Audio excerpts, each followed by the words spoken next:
ನಾರ್ಮಲಾಗಿ ನಾವು ಎಲ್ಲ ರೀತಿಯ ಚಿಕನ್ ಗ್ರೇವಿನ ನಾವು ಟ್ರೈ ಮಾಡಿರ್ತೀವಿ. ಬಟ್ ನಾನು ಇವತ್ತು ನಿಮಗೆ ಡಿಫ್ರೆಂಟ್ ಆಗಿರೋಂತಹ ಚಿಕನ್ ಚಾಪ್ಸ್ ರೆಸಿಪಿನ ನಿಮ್ಮ ಜೊತೆ ಶೇರ್ ಮಾಡ್ತಾಯಿದ್ದೀನಿ. ನೋಡಿ, ನಾನಿಲ್ಲಿ ನೀರು ದೋಸೆ ಕಾಂಬಿನೇಷನ್ಗೆ ಚಿಕನ್ ಚಾಪ್ಸ್ನ ಮಾಡಿದ್ದೆ. ಸೊ ಈ ರೆಸಿಪಿನ ನಿಮಗೂ ಶೇರ್ ಮಾಡಬೇಕು ಅನ್ನಿಸ್ತು. ಸೊ ಹಾಗಾಗಿ ನಾನು ಇವತ್ತು ಈ ವಿಡಿಯೋ ಮಾಡ್ತಾಯಿದ್ದೀನಿ. ಎಲ್ಲರೂ ನನ್ನ ಚಾನಲ್ನ ಸಬ್ಸ್ಕ್ರೈಬ್ ಮಾಡ್ಕೊಳ್ಳಿ, ಲೈಕ್ ಮಾಡಿ ಅಂತ ಕೇಳ್ಕೊತೀನಿ. ನಾನಿಲ್ಲಿ ಒಂದು 3/4 kg ಚಿಕನ್ ಚೆನ್ನಾಗಿ ತೊಳೆದಿಟ್ಟಿಟ್ಕೊಂಡಿದ್ದೀನಿ. ಮಸಾಲೆಗೆ ಬಂದು ಹಸಿಮೆಣಸಿನ್ಕಾಯಿ, ಶುಂಠಿ, ಬೆಳ್ಳುಳ್ಳಿ, ಹಾಗೆಯೇ ಒಂದು ಟೊಮ್ಯಾಟೊ, ಅರ್ಧ ನಿಂಬೆಹಣ್ಣು, ಹಾಗೆ ಕೊತ್ತಂಬರಿ ಒಂದು ಅರ್ಧ ಕಟ್ಟು, ಹಾಗೆ ಸ್ವಲ್ಪ ಕಾಯಿ, ಹಾಗೆಯೇ ಒಂದು ದಪ್ಪ ಈರುಳ್ಳಿನ ಹೆಚ್ಚಿಟ್ಕೊಂಡಿದ್ದೀನಿ. ಇದನ್ನೆಲ್ಲವೂ ರುಬ್ಬಕ್ಕೆ ಹಾಕ್ಕೋಬೇಕು.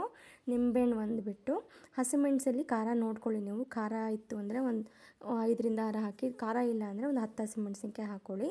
ಇವಾಗ ನೋಡಿ, ಒಂದು ಪಾತ್ರೆಗೆ ಫಸ್ಟು ಚಿಕನ್ನ ನಾವು ತೊಳೆದಿಟ್ಕೊಂಡಿದ್ದೀವಲ್ಲ, ಅದನ್ನು ಫಸ್ಟು ಬೇಯಿಸ್ಕೊಂಡು ಬಿಡೋಣ ಸ್ವಲ್ಪ ಒಗ್ಗರಣೆಗೆಲ್ಲ ಹಾಕ್ಕೊಂಡು. ಸೊ ಹಾಗಾಗಿ ನಾನಿಲ್ಲಿ ಪಾತ್ರೆಗೆ ಒಂದು 2ರಿಂದ 3 ಸ್ಪೂನಷ್ಟು ಎಣ್ಣೆ, ಹಾಗೆ ಒಂದು ಅರ್ಧ ಈರುಳ್ಳಿನ ಈ ರೀತಿ ಉದ್ದವಾಗಿ ಕಟ್ ಮಾಡಿ ಹಾಕ್ಕೊಳ್ತಾ ಇದ್ದೀನಿ ಒಗ್ಗರಣೆಗೆ. ಈರುಳ್ಳಿಯಲ್ಲಿ ಒಂದು ಸ್ವಲ್ಪ ಫ್ರೈ ಆದಮೇಲೆ ಇದಕ್ಕೆ ಚಿಕನ್ ಸೇರಿಸ್ಕೊಳ್ಳೋಣ.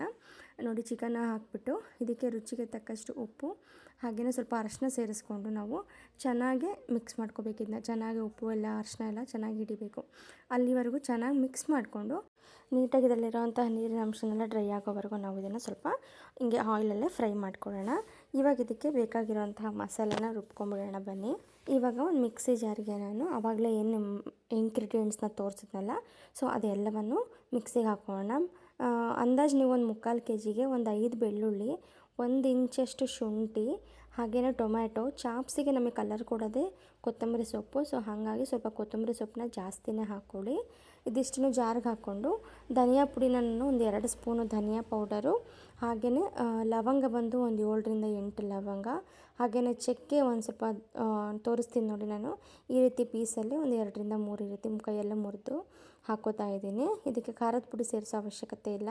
ನಾವು ಚಾಪ್ಸ್ ಮಾಡ್ತಾ ಇರೋದ್ರಿಂದ ಹಸಿಮೆಣಸಿನ್ಕಾಯಿ ಹಾಕಿರ್ತೀವಿ. ಸೊ ಹಾಗಾಗಿ ಈ ಮಸಾಲೆನ ನೈಸಾಗಿ ಪೇಸ್ಟ್ ಮಾಡ್ಕೊಳ್ಳಿ. ಆನಂತರ ನೋಡಿ, ಇಲ್ಲಿ ಚಿಕನ್ ಎಲ್ಲ ನೀರು ಬಿಟ್ಕೊಂಡಿದೆ ಚೆನ್ನಾಗೆ.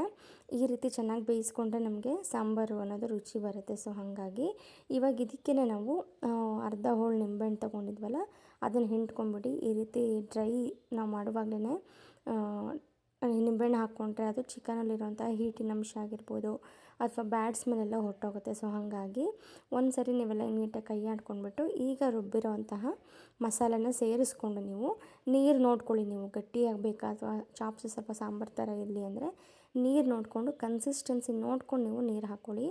ಆಮೇಲೆ ತುಂಬ ತೆಳ್ಳಗಾದರೂ ನಮಗೆ ಸಾಂಬಾರು ಟೇಸ್ಟ್ ಬರೋದಿಲ್ಲ.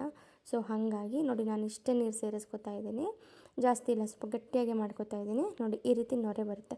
ಈ ರೀತಿ ನೊರೆ ಎಲ್ಲ ಹೋಗಬೇಕಿದೆ. ಏನು ಮೇಲೆ ನಮಗೆ ನೊರೆ ಕಾಣ್ತಾ ಇದೆ, ಎಲ್ಲವೂ ನೀಟಾಗಿ ಡ್ರೈ ಆಗಬೇಕು. ಆನಂತರ ಈ ನೊರೆ ಎಲ್ಲ ಹೋಯಿತು ಅಂದರೆ ನಮಗೆ ಸಾಂಬಾರು ಚೆನ್ನಾಗಾಗಿದೆ, ಮಳ್ಳಿದೆ ಅಂತ ಅರ್ಥ. ಈಗ ನೋಡಿ, ಇವಾಗ ಚೆನ್ನಾಗಿ ಕುದೀತಾ ಇದೆ. ಒಂದು 10 ನಿಮಿಷ, 1/4 ಗಂಟೆ ಚೆನ್ನಾಗಿ ಬೇಯಿಸ್ಕೊಬಿಡಿ. ಚಿಕನ್ ಮುಟ್ಟು ನೋಡಿ, ನಿಮಗೆ ಗೊತ್ತಾಗುತ್ತೆ ಅವಾಗ ಬೆಂದಿದೆಯೋ ಇಲ್ವೋ ಅಂತ. ಉಪ್ಪು ಖಾರ ಒಂದು ಸರಿ ಟೆಸ್ಟ್ ಮಾಡ್ಕೊಳ್ಳಿ. ನೀವು ಖಾರ ಕಡಿಮೆ ಆಗ್ತಿದೆ ಅಂದರೆ ಇನ್ನೊಂದು ಸ್ವಲ್ಪ ಹಸಿಮೆಣಸಿನ್ಕಾಯಿ, ಚಕ್ಕೆ ಲವಂಗನ ರುಬ್ಬಿ ಕೂಡ, ಕಾಯಿ ಕೂಡ ರುಬ್ಬಿ ಹಾಕ್ಕೋಬೋದು ನೀವು. ಇಲ್ಲ ಎಲ್ಲ ಕರೆಕ್ಟಾಗಿದೆ ಅಂದರೆ ಇದೇ ಮಸಾಲೆ ಸಾಕಾಗುತ್ತೆ. ನೋಡಿ, ನಾನು ನೀರು ದೋಸೆ ಕಾಂಬಿನೇಷನ್ಗೆ ಚಿಕನ್ ಚಾಪ್ಸ್ನ ಮಾಡ್ಕೊಂಡಿದ್ದೆ, ಒಳ್ಳೆ ಟೇಸ್ಟು. ಸೊ ವಿಡಿಯೋ ಇಷ್ಟ ಆದರೆ ದಯವಿಟ್ಟು ಸಬ್ಸ್ಕ್ರೈಬ್ ಮಾಡ್ಕೊಳ್ಳಿ, ಲೈಕ್ ಮಾಡಿ ಅಂತ ಕೇಳ್ಕೊತೀನಿ. Thank you.